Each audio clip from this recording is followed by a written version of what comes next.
Shalom Vracha, le passage pour le Tetzaïn Nissan, le 16 Nissan.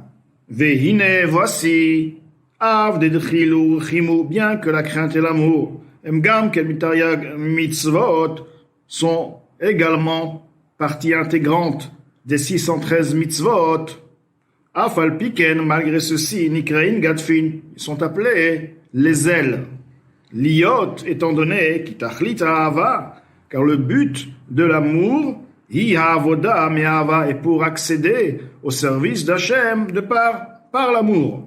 Ve'hava bli avoda, un amour qui n'est pas suivi par un service, hi ha'ava betanugim, est en effet un amour qui s'appelle l'amour aux délices. L'itaneg al Hachem, de jouir de la présence d'Hachem, de la compréhension de cette présence de manière évidente, ce qui amène un plaisir extraordinaire. Mais en olam haba, ceci est donc un ressemblant, ce plaisir ressemble au plaisir du olam haba, le plaisir qui est dans le monde futur, le kabbalat sachar est la rétribution de la récompense.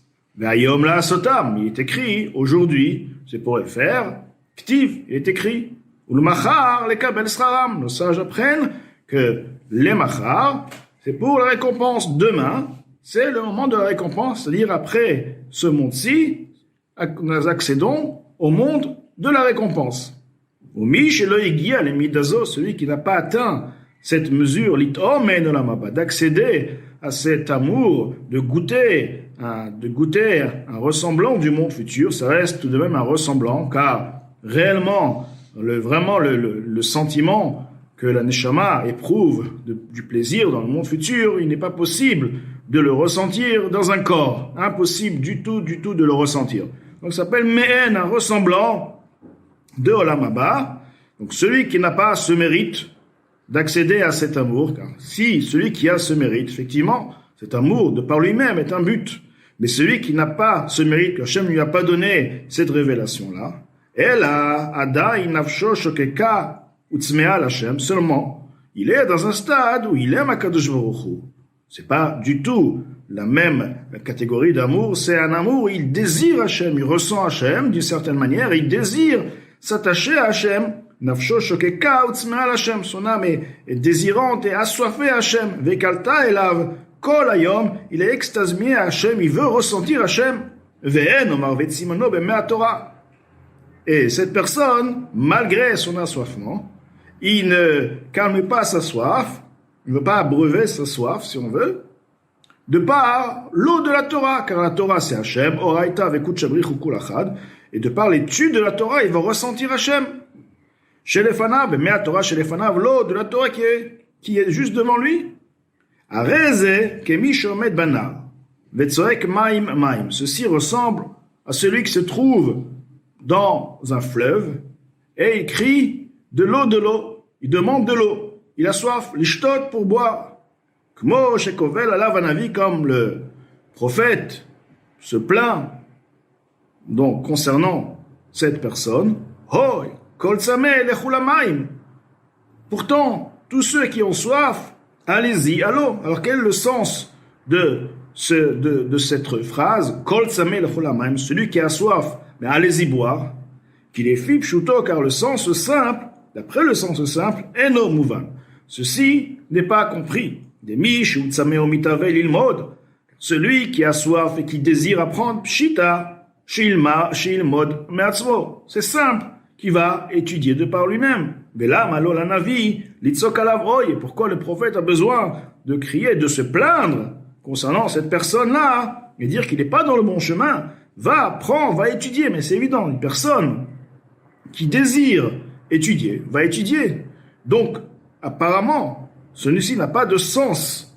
Le sens que l'Admour HaZaken, l'explication de l'Admour HaZaken, est en effet celui qui a soif, non pas soif à la Torah, celui qui a soif à Kadosh Baruch Hu, mais il ne sait pas comment calmer cette soif. Comment ressentir vraiment Akadosh Baruch Hu? Hachem, il est à côté de moi, il est avec moi. Voilà, il est calme, il est à côté de celui qu'il aime tellement. Alors on lui dit, Lechu lamaim, allez-y à l'eau. Allez-y dans l'eau, la Torah, tu vas trouver Hachem. C'est là où tu vas le trouver Hachem. Tu vas le trouver nulle part. Là-bas, tu vas trouver Akadosh Baruch Hu. Et c'est justement sur ceci que le Navi, le prophète, il dit, celui qui a soif d'Akadosh Baruch Hu, qui éprouve ce sentiment, qui ressent de manière évidente cette soif, ce désir d'Akadosh Baruch Hu, Lechou lamaim, qu'est-ce que vous attendez? Allez-y, étudiez la Torah, vous allez trouver, ressentir la divinité dans la Torah que vous allez apprendre.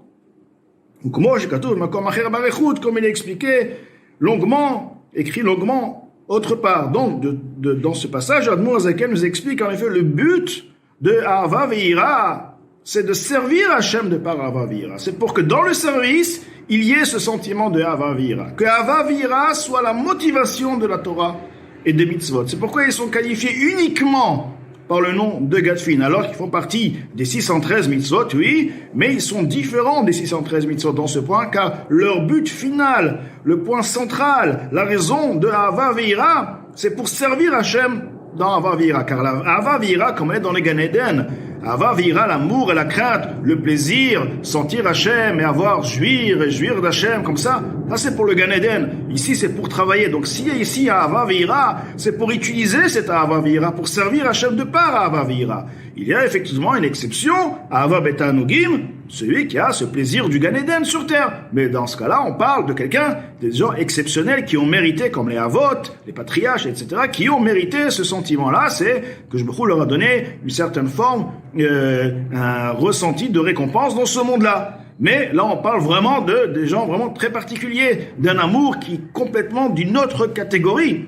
Donc, de là, Admor Azaken nous a expliqué dans ce Pérec, comme quoi la Ahava Ve'ira, c'est en effet de par Ahava Ve'ira qu'on accède aux Sphirot, où la Avodat Hashem accède aux Sphirot et va réaliser le Yichud, l'unification dans les Sphirot, et ceci va donc être mamtik, adoucir les Gvurot dans les Chassadim. De par ce Pérec, nous avons donc bien compris l'importance de la base du verset qui nous dit Ki karov elecha adavar meod beficha ubilvavcha, dans ton cœur. Donc c'est la chose de base, c'est le cœur, Ahava Ve'ira la soto, pour que la Torah et les mitzvot soient réalisées de par Ahava et Ira.